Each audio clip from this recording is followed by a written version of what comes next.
Tu parles tout le temps mal, frère. De ouf. T'es prêt ou pas? Bah écoute, j'ai lancé la caméra, hein. On voit comment tu me parles mal, c'est bien. Salut les Reflayers, on se retrouve pour une nouvelle vidéo. Naples et Barcelone qui font match nul, un but partout. Je pense en vrai, sur les 4 matchs qu'on a vus cette semaine, je pense que c'était le meilleur. En vrai. Cette semaine n'était pas folle. Semaine pauvre, mais bon, on va débriefer. Anderson, est-ce que t'es bouillant? Écoute, je suis aussi chaud qu'un supporter napolitain au stade Diego Armando Maradona. Allez, c'est parti, on y va.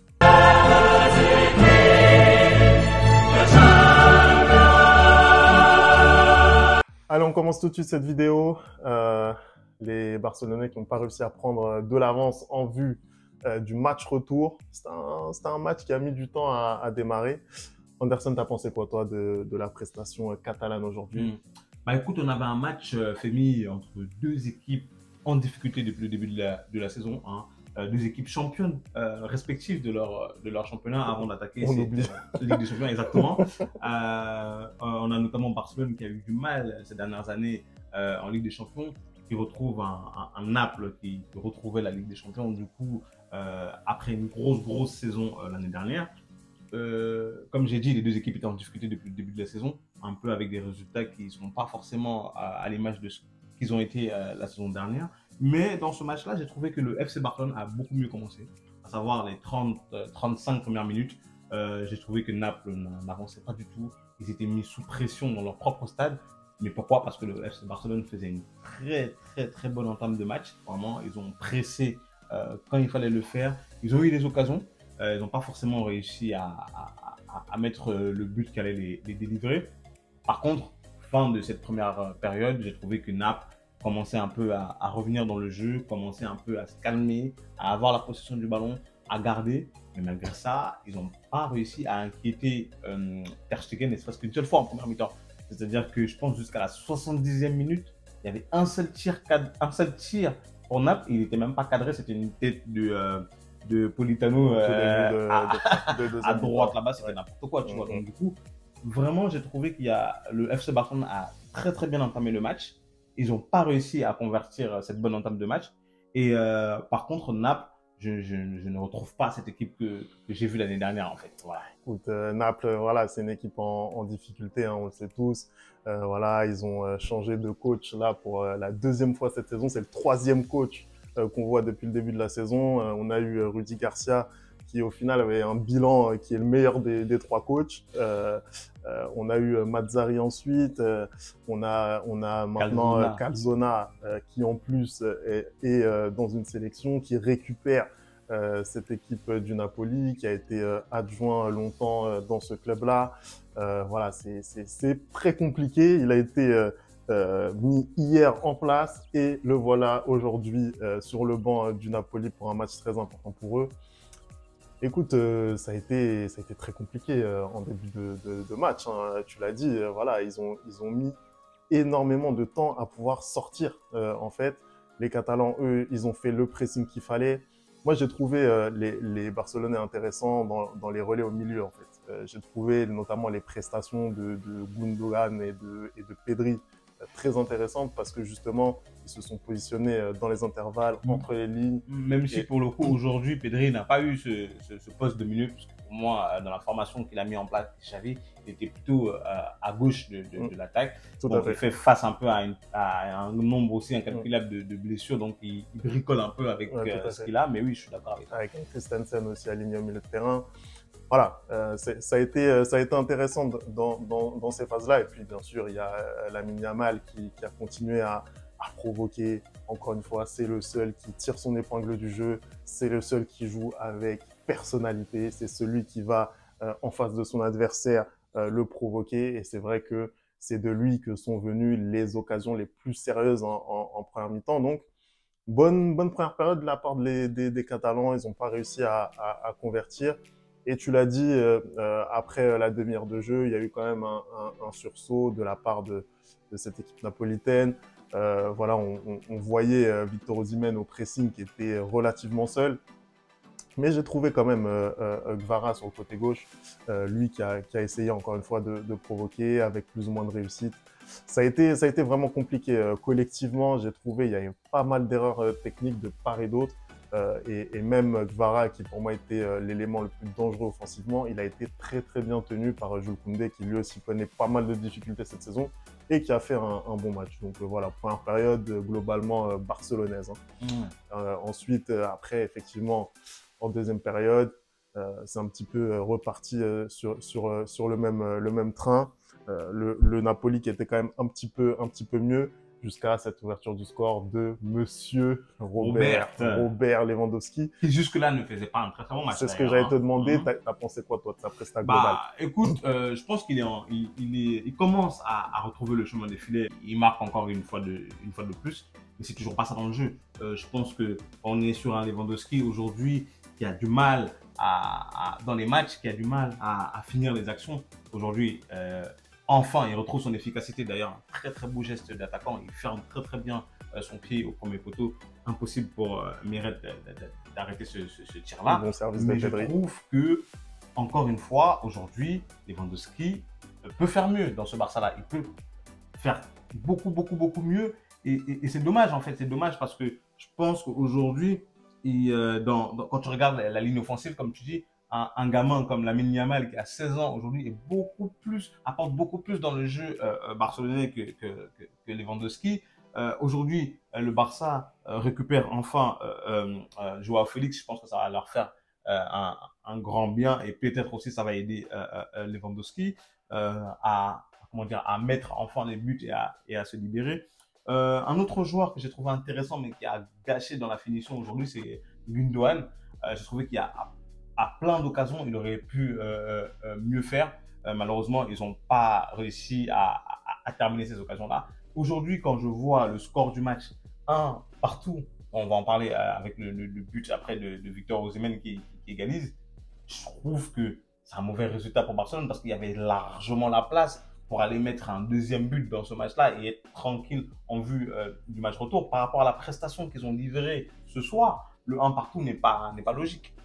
Après, les Napolitains, quand même, hein, en deuxième période, ils ont eu du répondant, en fait. Oui. C'est-à-dire que, voilà, je pense aussi avec l'appui du public, ça a beaucoup aidé. Victor Osimhen, il a de plus en plus pesé. Vraiment, on voit que sur l'ensemble d'un match, c'est très difficile d'être au contact de Victor Osimhen, notamment physiquement, l'impact qu'il vient te mettre.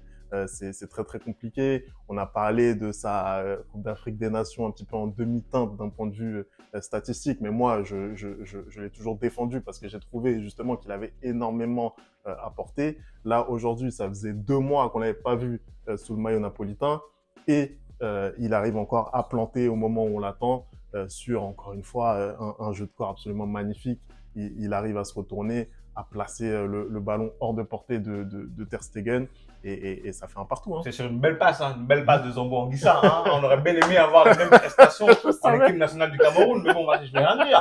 Apparemment, quand on arrive en Europe, le football est plus facile. Hein. Mais bon, allez, moi, je veux pas parler, mais bon, comme tu as dit, très très beau but de Victor Osimhen qui a pesé sur la défense tout au long du match. C'était un match assez compliqué pour lui qui revenait dans cette équipe napolitaine après, comme tu as dit, sa Coupe d'Afrique des Nations.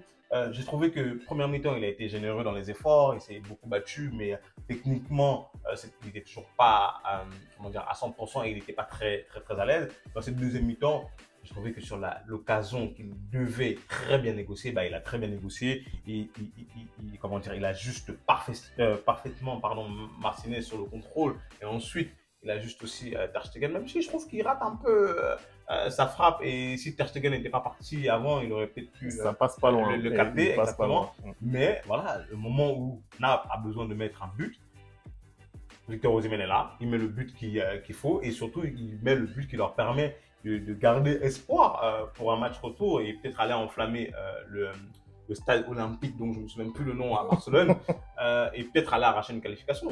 C'est pour ça que moi j'ai dit que si j'étais supporter barcelonais et si j'étais les Barcelonais ce soir, j'aurais beaucoup de regrets parce que pour moi il y avait largement la place d'aller mettre un deuxième but et encore quand on regarde la dernière occasion du match de Gundogan encore une fois de plus qui met ce ballon à côté là, Barcelone avait l'occasion de gagner ce match là pour moi.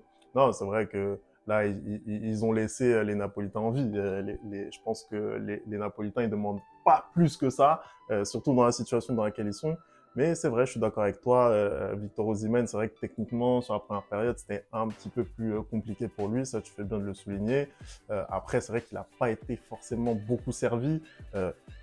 Une seule frappe dans cette partie au bout d'une heure de jeu, c'est très très peu en fait. Et ça, c'est surtout parce que voilà, offensivement, les joueurs ne sont pas trouvés et on sent que collectivement, c'est très compliqué. Après, avec tout ce qui se passe de façon extrasportive dans ce club, c'est compliqué. Mais il arrive à être présent. Sur ce match retour, si on se projette un petit peu, toi, comment tu vois les choses? Est-ce que tu penses que les Catalans vont finir le travail ou est-ce que tu vois les Napolitains poser des problèmes et pourquoi pas se qualifier?